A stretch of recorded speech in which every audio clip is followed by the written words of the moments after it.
나에게 가장 가치 있는 집을 찾는 여정을 함께합니다. 오늘은 현재 가치와 미래 가치 그리고 입지 분석에 관한 컨텐츠입니다. 바로 시작합니다. 최근 GTX A 노선이 부분 개통 운행되면서 수도권 광역 교통망과 집값 흐름에 대한 관심이 엄청 뜨겁죠. 생각보다 별거 없다는 분도 있고 출퇴근의 혁명이다 라는 분도 있습니다. 하지만 서울역 삼성역 구간이 아직 개통 전, 즉 진짜 효용 가치는 아직 다 드러나지 않았다는 의견도 많습니다. GTX가 집값에 얼마나 영향을 줬는지 충분히 반영됐다는 얘기도 있고 아직 더 오를 여지가 있다는 분석도 있습니다. 그래서 오늘은 실제 거래 데이터를 가지고 분석한 팩트 폭격기 출격해 보겠습니다. 공신력을 담보하진 않지만 최대한 객관적인 시각을 유지하려고 노력합니다.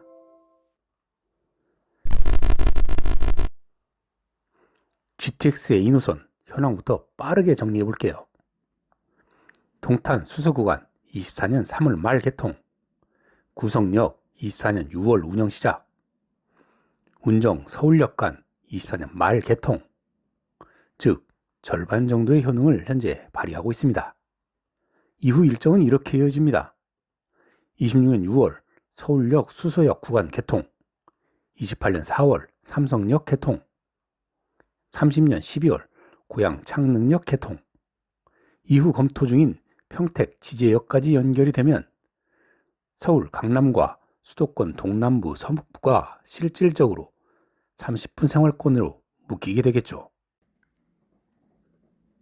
그럼 먼저 GTX A 노선의 역세권별로 살펴보겠습니다. 먼저 동탄 역세권을 보겠습니다. 역세권 반경 500m 이내에 동탄역 시범 더샵 단지와 비역세권의 동탄역 시범 반도 유보라 단지를 비교해 봅시다. 두 단지는 입지 시기, 규모, 용적률, 주차 등에서 대체로 유사한 조건의 단지인데요. 입주 초기에는 국평을 기준으로 3억 9,300에서 4억 2,700, 차이는 꼴랑 3,400만 원 정도 났습니다. 근데 말이죠, GTX가 개통된 지금은 무려 3억 4천, 10배나 높은 장벽이 쳐졌습니다.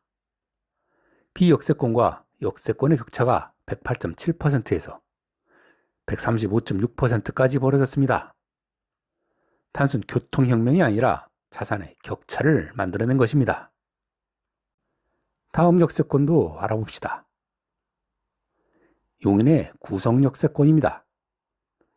역세권인 연원마을 LG와 준역세권인 연원마을 현대. 마찬가지로 입주 시기, 규모, 용적률, 주차 등 대체로 유사한 조건의 단지인데 GTX 본격 추진 시기인 2018년에는 4억 6천과 5억 9천으로 약 1억 3천 정도 차이가 났습니다.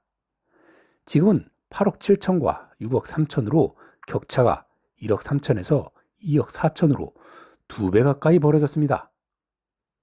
격차가 벌어지긴 했지만 앞서 봤던 동탄역 사례보다는 격차가 그렇게 크지는 않습니다.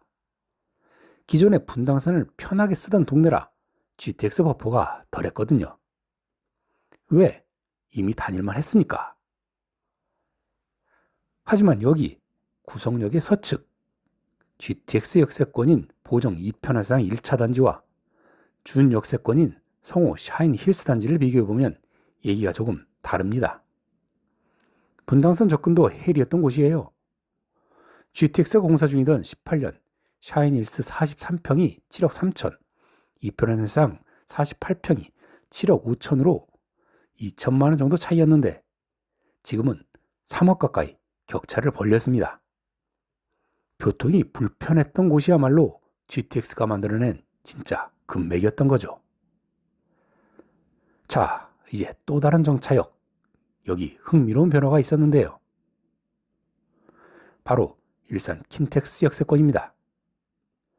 역세권인 킨텍스 원시티 M1 블럭과 준 역세권인 힐스테이트 킨텍스 레이크뷰.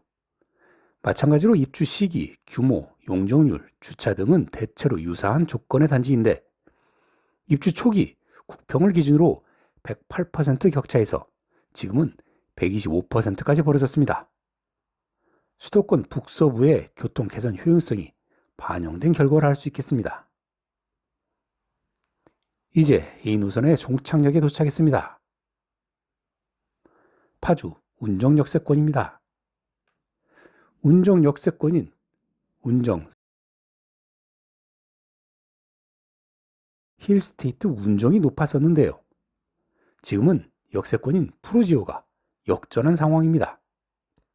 다른 지역 대비 격차가 그렇게 크게 나지 않는 이유는 연접한 단지로 인해 역 접근성의 차이가 그렇게 크지는 않고 규모나 브랜드 면에서 오히려 힐스테이트가 우위인 측면이 있으며 시장의 수요자들은 입주 예정인 운정역에 바로 연접한 초역세권 단지들에 관심이 더 크기 때문인 것으로 보입니다. 그럼에도 시세가 역전이 된 것은 분명 GTX 개통 효과라 할 만합니다. 분석을 종합해보면 GTX A 노선의 부분 개통만으로도 이미 시세에 긍정적인 영향을 줬습니다. 접근성이 좋아진 지역일수록 상승폭이 더 컸고요. 서울 접근성이 어려웠던 곳일수록 효과가 두드러졌습니다. 다만 아직은 전 구간 개통 전이기 때문에 향후 완전 개통 후 격차가 더 벌어질지는 지켜봐야 할 부분입니다.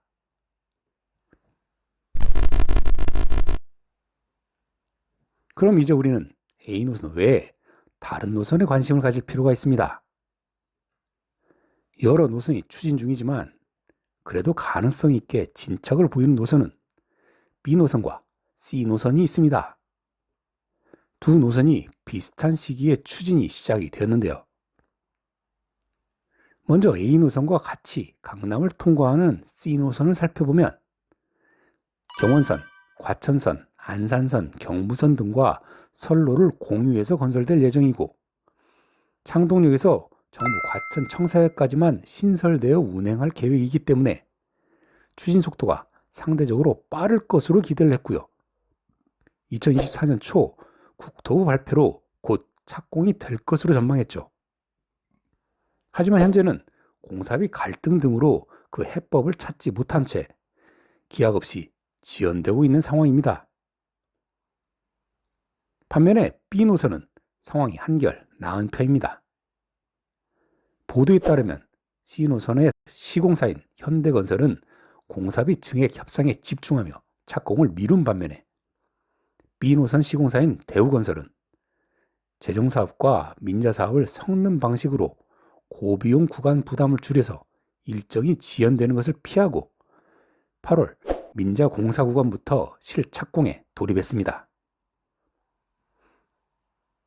종합 정리해보면 GTX 추진 상황에 따라 내 집 마련 전략을 구체화해볼 시기입니다. 결론은 간단합니다. A 노선 분석에서 배운 것은 미래 가치는 현실이 될 때 터진다는 것입니다. 이에 GTX B, C 노선의 추진 사항을 유심히 모니터링하면서 내 집 마련 타겟 단지 및 타이밍을 전략적으로 잡아야 합니다. 보다 안정적인 투자 성향을 지닌 수요자는 추진이 더 구체화된 B 노선의 역세권에 보다 공격적인 투자 성향은 C 노선의 역세권 단지를 관심 있게 찾아볼 것을 추천합니다. 명심하십시오. 시간은 돈입니다. 오늘 준비한 영상은 여기까지고요. 구독자분들을 위해 항상 고민하고 더 나은 영상으로 또 찾아뵙겠습니다. 감사합니다.